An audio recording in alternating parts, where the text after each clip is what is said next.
Good evening. This is the Coach's Corner. I'm Brett Blunt, your host, here with Coach Herron and the Wildcats. Coach, another big win, over Lowndes. Great atmosphere. I know you had to be happy with that.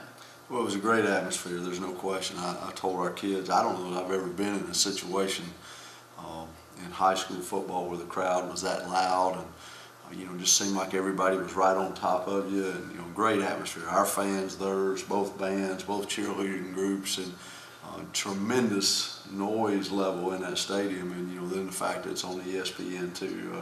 It was a pretty good environment to play a high school football game. Talk about that, with the fans being there. I know that helps lift the kids and they get excited about that. But what does that do for your program, being on TV like ESPN and getting some attention like that? Well, the kids love being on television. I don't care if it's GPB or ESPN, whatever it is. And they've had an opportunity. I think this senior group's been on ESPN now, I guess 4 years in a row, I think. And it just doesn't happen every day. So I think they really enjoy that.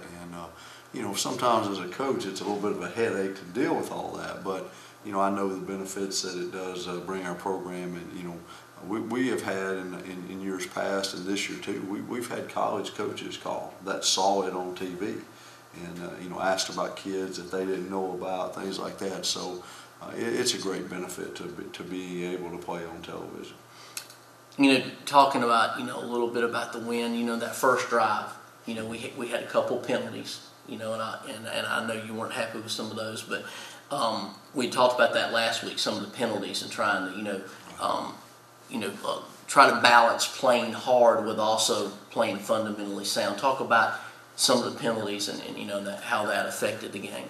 Well, the first drive, they certainly had us reeling. They came out and did some things that we didn't expect, and between that and we had them stopped twice on third down, and we got face mask calls, and they were legitimate calls. They were good calls by the officials.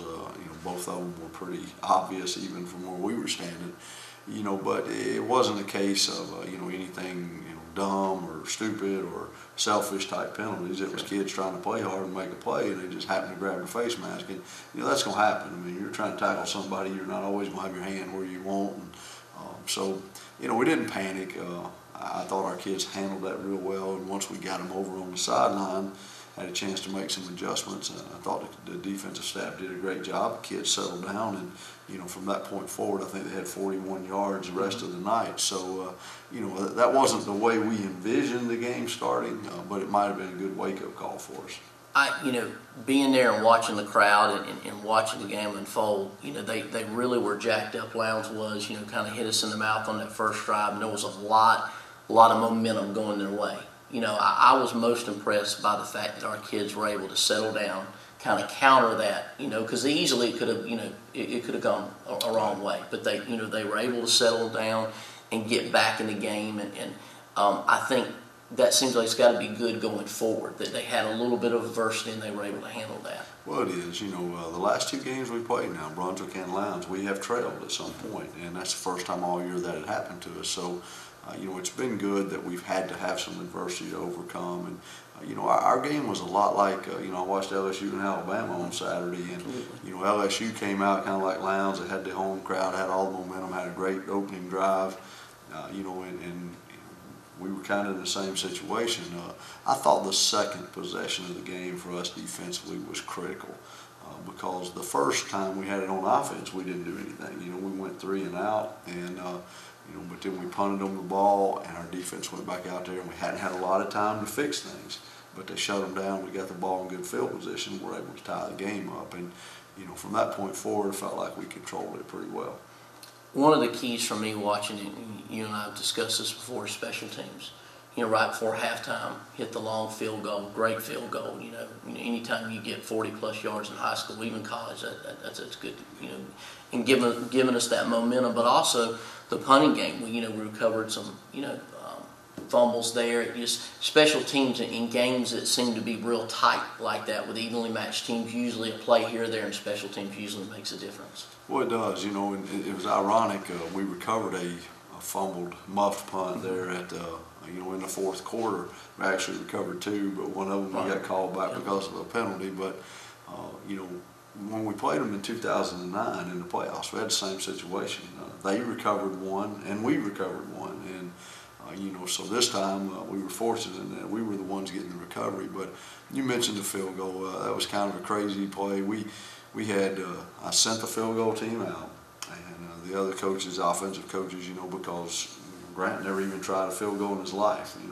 We were aware of other than practice a few times. And, so they're talking me into going for it, and I thought, well, that's probably the right decision. We'll go for it. It was 4th and 10, but still, we had a timeout in our pocket, and so we made a decision to call timeout, and we were going to go for it. So we stick the offense back out there, and Lowndes calls timeout. And so having some time to think about it, I guess, I decided, well, if he makes this, it's going to be a huge momentum lift, and if he doesn't, as long as we don't get a block and run back, it's not going to be terrible. So we went out there and knew he had the ability to do it.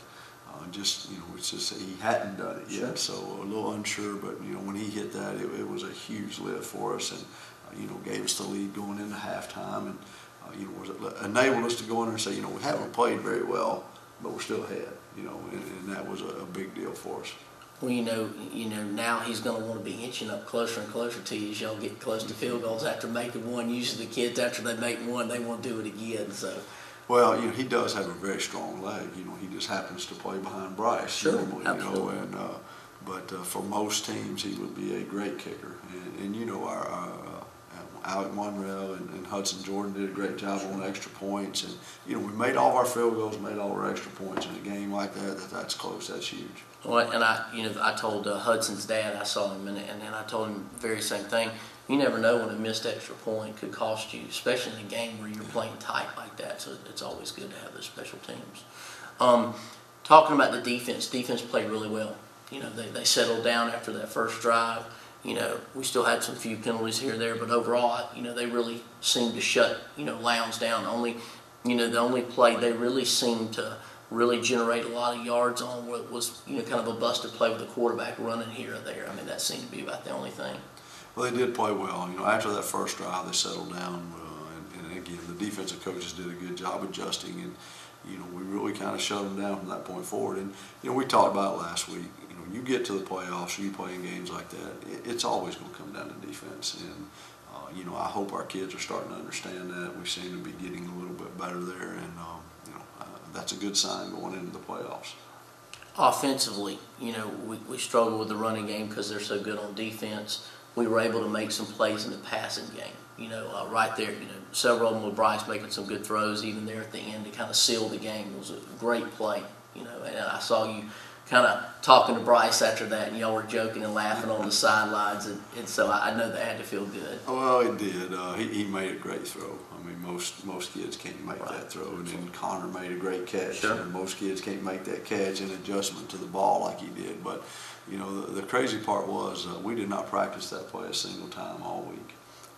It was just something that last minute that we thought would be there, and we hadn't called it all night. And when we called it, I told Bryce, I said, look, if it's not wide open, you just run the ball. If he's not wide open, just run the ball. And so as he came around the corner, he was covered, and Bryce had a little bit of room to run. It was 3rd and about 30, I think, after some penalties. But I was going, run, and he threw it, and I was going, great throw. Yeah. So that's one of those deals that great players bail you out of situations, and he did a good job with that. Looking forward to next week, we've got Colquitt. We all know, we lost a tough game to them in the playoffs. What can we expect from them this year? How are they looking so far?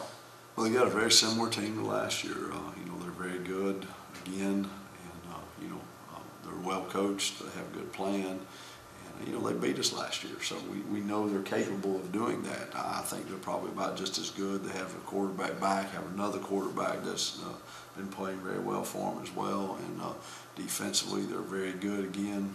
So we got our hands full with them. We're technically not playing for anything this week, and that concerns me and how our kids are going to respond to that. But with that being said, I'm not going to get into the revenge, this, whatever. Sure. We want to finish the season perfect in the regular season. That's been the goal all year long, and we want to try to do that, and then move on to the playoffs and try to take care of business there. So, we got to go there and play. It'll be another extremely hostile, loud environment, and hopefully our kids can go over there and handle it like they did last week. How do you, on Colquitt, knowing that the kids are going to be motivated from last year, wanting to beat them and stuff, how do you maintain that edge but also not get undisciplined? We keep talking about making sure we limit the penalties and don't get too hyped up from the revenge factor. How do you control that atmosphere?